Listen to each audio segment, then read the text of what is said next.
Hi, I'm Professor Stanley Malamed, and I'm here today to discuss the Gow Geigs mandibular block technique. Effective pain control is an essential part of a successful dental practice.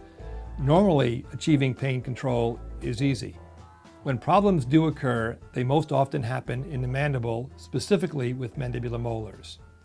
The traditional inferior alveolar nerve block has the lowest success rate, approximately 85%, of all nerve blocks administered in the human body. Most of the time, the problem occurs in mandibular molars. The reason has to do with the thick cortical plate of bone in the adult mandible, which precludes the administration of infiltration anesthesia. The most common reason for missing the inferior alveolar nerve block is injecting too low. As most doctors realize, injecting a little bit higher is a little bit better. The Gow Geigs mandibular block is a high mandibular block. We're depositing local anesthetic at the neck of the mandibular condyle. The tragus is the equivalent of the head of the mandibular condyle.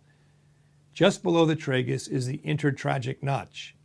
This is the equivalent of the neck of the mandibular condyle.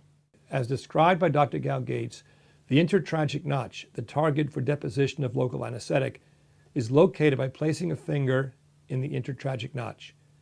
The barrel of the syringe is placed in a corner of the mouth on the opposite side and is aimed for the finger in the intertragic notch.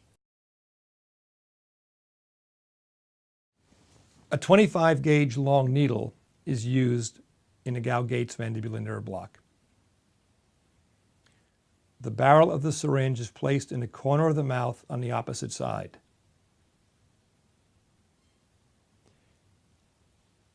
The needle is placed just below the mesial palatal cusp of the maxillary second molar, and then the tip is moved just distal, about 2 or 3 millimeters distal to the maxillary second molar. This is the insertion point.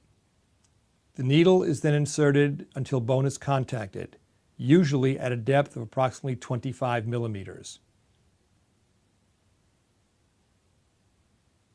Following 2 negative aspirations, a volume of 2.2 mL of local anesthetic is deposited slowly.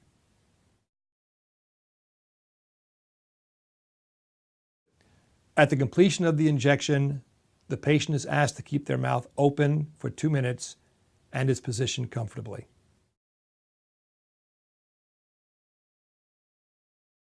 Once the doctor learns the Gow Geigs technique, its success rate exceeds 95%, much higher than the inferior alveolar nerve block.